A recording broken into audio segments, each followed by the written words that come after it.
छोट बायांगनवा टूटही मड़ैया गुरुजी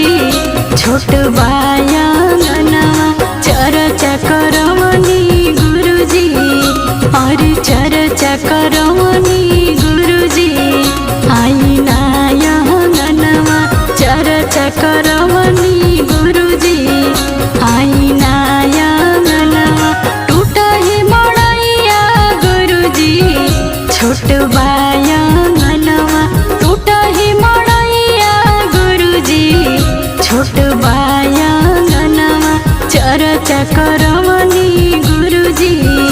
और चर्चा कर